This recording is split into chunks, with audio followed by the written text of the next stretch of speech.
Look, you don't have J.J. Watt. How have you guys been able to kind of bound together, win the last two, win three of the last four? Just us coming together, as a defensive unit, and just kind of all having the same goals in mind, and that's to go out and be a dominant unit. Like you said, with JJ being out, we definitely had some guys definitely step up and been playing some big time ball. Davian Conley's been doing a great job this year. We had some younger guys step up as well. There's definitely been playing some good ball, and like I said, just us as a unit just coming together and just wanting to be dominant on Sundays. Did a little high step in there, son. Did you want to do in your mind before you had the interception, the pick six, which started you guys up 7-0? Like, do you think about thinking like, if I get free, I'm high stepping. If I get free, I'm doing the Dion. If I get was high stepping? Was that part of the plan? No, it wasn't really part of the plan, but most of the time when you do get an interception and you kind of break free and you get a chance to let something out, your mind just kind of goes to another place. And when you think back, you're like, man, I should have did this. But for me, I just kind of whatever comes out of me, that just just all just natural reaction. Just being excited and being in the moment. So at the last minute, it just kind of came out of me a little bit. It did. It really did come out. Then you threw the ball in the stands, though, right? Like, don't you want to hold on to that thing? I actually didn't throw it in the stands. I just kind of threw a fastball at the wall. Oh. I almost hit a guy in the face with it. But like I say, I was just so excited that point in the game for it to be early in the game. I think it was the fifth or sixth play of the game, and to be able to be in a position to make that play for our team and to put us up, put some points on the board early for us, and just kind of get us going. I was just excited. I was just so excited, at that point in the game. Yeah, you did. You almost pulled a Paul George. Did you see that Paul George did it last week? Like, he got mad at a call, and he kicked the ball, and he hit a lady in like the third row in the face with the ball, and then he sent her some flowers or whatever. She's fine. But like that almost happened to you. You were so excited. You score, and you throw the ball into the wall, and it almost hit a dude in the face. Like, imagine if you had to walk over there and some guy's nose is flattened just because you were celebrating a touchdown. I would have felt so bad when I threw it and I saw him walking. I was like, "Oh man, it's about to hit him." And at the last minute, he kind of stopped, and I was like, "Thank God!" But it definitely would have been a bad situation. I'm glad, he had some awareness and he was able to, to stop. Put the brakes on and not get hit with the ball. So I definitely appreciate him doing that. It definitely saved my butt. No question about it. Kareem Jackson, of course, Pro Bowl voting is out, and these guys have done a tremendous job. What did you see on the play, by the way? Because it looked like it was like a slant, right? And I felt like the corner It was actually a quick out.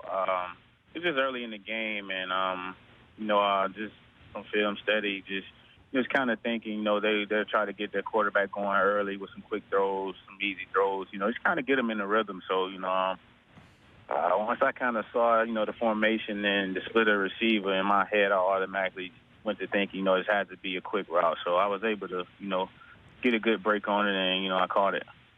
Kareem Jackson joining us in the Doug Gottlieb Show, CBS Sports Radio. So how does it change, your guys' week getting ready to go play in Mexico City? I don't think it'll change one bit for us. We'll prepare the same. Only thing, we'll have an extra day just because we play, it's a Monday night game. But, for us, we'll approach everything the same, as if it was a Sunday game. We go in on our regular days, and we'll, continue to get our work in and, and make some corrections from last game and, get ready for the Raiders. Yeah, it feels like it's going to be a Raiders home game. And do you get that sense at all? Like, I know you guys haven't been down there yet, but it feels like that is more likely because of the history of the franchise, because of even though there's a large Hispanic community in Houston, it feels like it fits more with the old LA Raider fans. I don't know. Am I crazy to think? Feels like even though it's technically a home game for you guys, it's going to be a road game when you walk in. It's actually a away game for us. I think they're the home team, but at the same time, I think we're going to have our fair share of fans there as well. It's actually a quick flight for us, and definitely for our fans. So I'm sure they'll definitely be represented well there, like you said. But I think we'll have our fair share there as well. So I'm just excited, to get there and to see our fans there, because they've definitely done a hell of a job of supporting us no matter where we go play. So it'll definitely be exciting to see the fans. Have they given you any rules yet? Like, are you guys going to be allowed to go around the city? Like, I've played a while ago, but I played a sporting event in Mexico City, and there are spots which are pretty dangerous. Did they give you like any sense of, hey, you're going to be able to drink the water, not drink the water? You're going to be able to go out or not go out? Have they given you any sense of what it's actually going to be like? No, they haven't really given us any boundaries or anything yet. So I'm sure all this week they'll kind of be updating us on what we can do and what we can't do. So I've heard that it's not good to drink the water there. So I'm sure that's one of the big things they'll definitely talk to us about. So I guess we'll just have to see what they tell us throughout the week, and just try to adapt once we get there. I have two more really important questions for you. First, I don't know if you've seen the tweet. I think his wife tweeted out last year Vince Wilfork getting down when he was grilling, when he was barbecuing at his house. I know you've seen that Vine or that video, correct?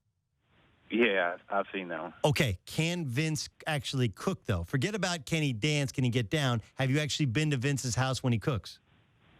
I've never gone to his house when he's cooked. I heard he's a mean cook. He's a mean chef. So hopefully one day in the future I'll get a chance to go over and try his food out. But I've never eaten any of it. I can't believe he hasn't invited you over, Kareem. That's just that doesn't seem right to me. Right? Like, you got his back, he's got yours. He's had some things. Some guys been over in the past. I think last year for Thanksgiving, I think a couple guys went over, and they told me his food was pretty good. But as far as events, me and him are pretty good friends. So I'm assuming it's an open door policy for me. So I guess the next time he has something, I'll definitely have to go over and definitely try some of his food out. People they continue to make a big deal about Brock and how well Brock plays.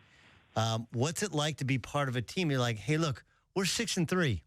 We're in first place. Don't get caught up in how much money Brock was paid and if Brock is setting the world on fire. What's it like to be a part of that defensive side of the ball, or even in the locker room, in which people look, I'll just tell you, we lose sight of the fact you're in first place because so much attention is paid to Brock Osweiler as a free agent signing. What's it like to be a part of that? It's great to be a part of a defense that's going out and and having some success. Our coaches are putting us in great situations and giving us great game plans. Week in and week out. And as far as Brock, man, Brock's a great guy. Definitely enjoy being around him. Thus far, he's a great leader for us. It's always going to be like that in some aspects of the game, regardless of how you go out and play, how you perform. There's always going to be somebody that has something to say, So at the end of the day, like you said, we're 6-3, we're sitting in first place. Only thing matters is the team.